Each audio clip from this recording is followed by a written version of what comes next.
जब बात पैसों की होती है तो ये जरूरी नहीं है कि आप मैथ्स के मास्टर हो। आपको बस ये समझना है कि पैसा कैसे काम करता है और आप अपने फाइनेंशियल गोल्स कैसे अचीव कर सकते हैं। इंपॉर्टेंट ये है कि हम समझ पाए कि हम पैसे के बारे में कैसे सोचते हैं।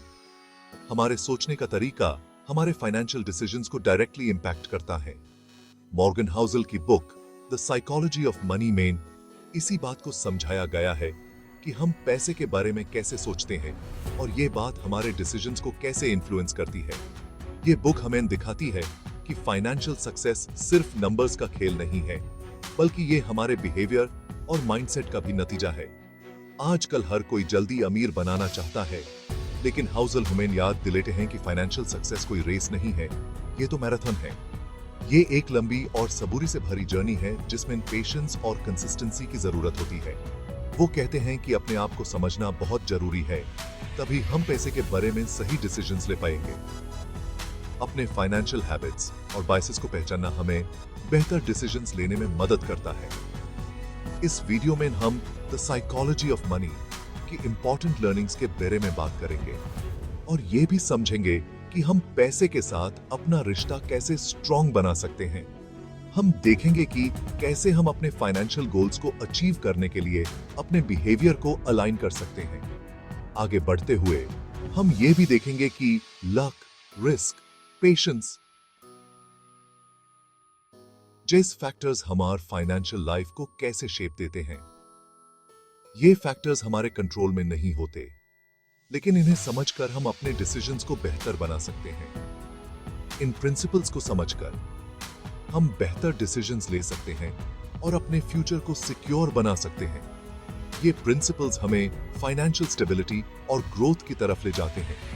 तो चलिए द साइकोलॉजी ऑफ मनी की दुनिया में जाते हैं और फाइनेंशियल सक्सेस के सीक्रेट्स जानते हैं। ये जर्नी हमें न सिर्फ फाइनेंशियल नॉलेज देगा, बल्कि हमें अपने फाइनेंशियल बिहेवियर को भी समझने में मदद करेगा।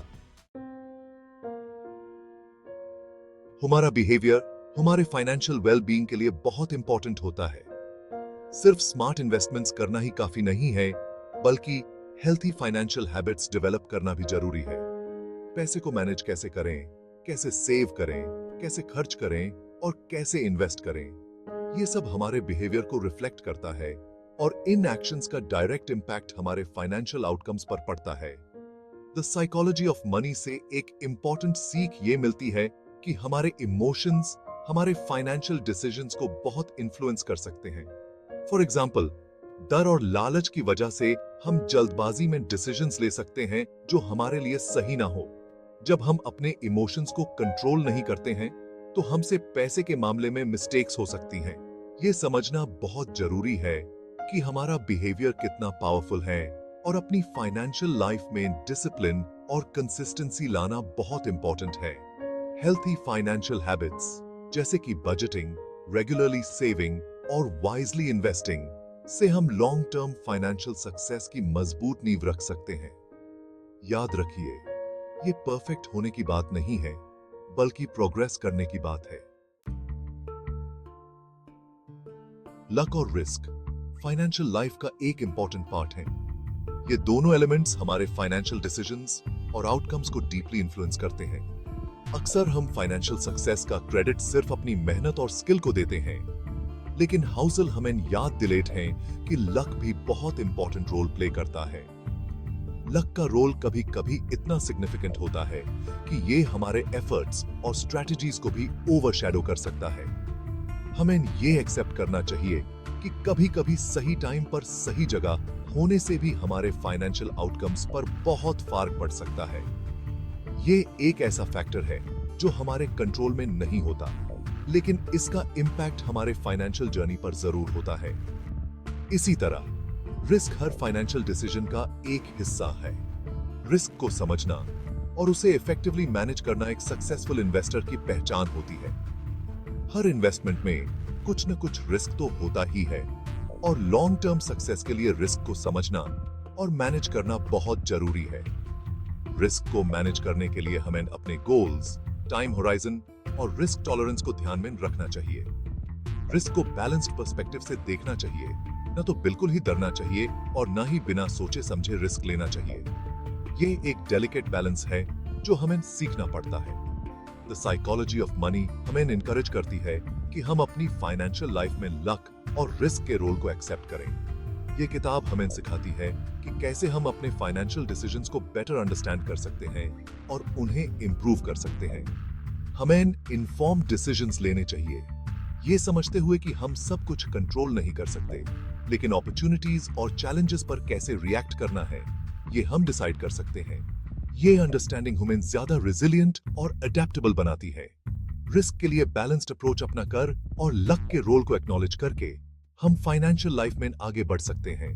ये दोनों एलिमेंट्स हमें एक होलिस्टिक व्यू देते हैं जो हमें बेटर फाइनेंशियल डिसीजंस लेने में मदद करते हैं। आखिर में ये हमारे फाइनेंशियल जर्नी को ज्यादा रिवॉर्डिंग और फुलफिलिंग बनाते हैं। आज की दुनिया में हर कोई जल्दी रिजल्ट चाहता है, सबको इंस्टेंट ग्रेटिफिकेशन चाहिए। हम सब चाहते हैं कि हमारे एफर्ट्स का रिजल्ट तुरंत मिले। ऐसे में पेशेंस कैसे रखा जाए, ये मुश्किल लगता है। लेकिन पेशेंस ही एक ऐसी क्वालिटी है जो हमें लॉन्ग टर्म सक्सेस की तरफ ले जाती है। फाइनेंशियल सक्सेस के लिए पेशेंस बहुत इंपॉर्टेंट है। ये एक ऐसी जर्नी है जो टाइम लेती है और इसमें जल्दबाजी करने से हम अपने गोल्स से दूर हो सकते हैं। द साइकोलॉजी ऑफ मनी में कहा गया है कि लॉन्ग टर्म सोचना चाहिए, शॉर्ट टर्म गेन्स के चक्कर में अपने लॉन्ग टर्म गोल्स को कॉम्प्रोमाइज नहीं करना चाहिए। ये समझते हुए कि वेल्थ बनाना एक ग्रेजुअल प्रोसेस है जिसके लिए टाइम और पेशेंस दोनों की जरूरत होती है। जैसे एक पेड़ को बढ़ने में समय लगता है, वैसे ही हमारे इन्वेस्टमेंट्स को भी। फाइनेंशियल फ्रीडम के लिए टाइम हमारा सबसे बड़ा सहारा है। टाइम के साथ हमारे इन्वेस्टमेंट्स मैच्योर होते हैं और हमें फाइनेंशियल स्टेबिलिटी देते हैं। कंपाउंडिंग का पावर, जिसे अक्सर दुनिया का एथ वंडर भी कहा जाता है, हमारे इन्वेस्टमेंट्स को टाइम के साथ बढ़ने में मदद करता है। ये एक ऐसा प्रोसेस है जो धीरे धीरे लेकिन कंसिस्टेंटली हमारे वेल्थ को बढ़ाता है, हमारे इन्वेस्टमेंट्स को टाइम के साथ बढ़ने में मदद करता है। जब हम अपने इन्वेस्टमेंट्स को टाइम देते हैं तो उनका वैल्यू बढ़ता है और हमें बेटर रिटर्न्स मिलते हैं। जितनी जल्दी हम इन्वेस्ट करना शुरू करते हैं, उतना ही ज्यादा टाइम हमारे पैसे को कंपाउंड होने और अच्छा रिटर्न जनरेट करने के लिए मिलता है। अर्ली इन्वेस्टमेंट्स का फायदा यह होता है कि हमें ज्यादा टाइम मिलता है अपने वेल्थ को ग्रो करने के लिए। उतना ही ज्यादा टाइम हमारे पैसे को कंपाउंड होने और अच्छा रिटर्न जनरेट करने के लिए मिलता है। टाइम और पेशेंस के साथ हम अपने फाइनेंशियल गोल्स को अचीव कर सकते हैं। इन्वेस्टिंग और अपने फाइनेंसेस को मैनेज करने में पेशेंस बहुत इंपॉर्टेंट है। ये एक ऐसा प्रोसेस है जो डिसिप्लिन और लॉन्ग टर्म विजन मांगता है। ये उस अर्ज को कंट्रोल करने के बारे में है जिसके चलते हम जल्दी प्रॉफिट चाहते हैं या मार्केट फ्लक्चुएशंस को देखकर जल्दबाजी में डिसीजंस लेते हैं। मार्केट के अप्स एंड डाउन्स को समझना और उन्हें एक्सेप्ट करना पेशेंस का हिस्सा है। हमें लॉन्ग टर्म इन्वेस्टमेंट स्ट्रैटेजी बनानी चाहिए और उस पर टिके रहना चाहिए, चाहे मार्केट ऊपर जाए या नीचे। ये स्ट्रैटेजी हमें मार्केट के वॉलेटिलिटी से बचाती है और हमें लॉन्ग टर्म गेन्स देती है। पेशेंस और टाइम लास्टिंग वेल्थ बनाने के दो इंपॉर्टेंट पिलर्स हैं। इन दोनों के बिना फाइनेंशियल सक्सेस पाना मुश्किल है। ये दोनों क्वालिटीज हमें फाइनेंशियल फ्रीडम की तरफ ले जाती हैं।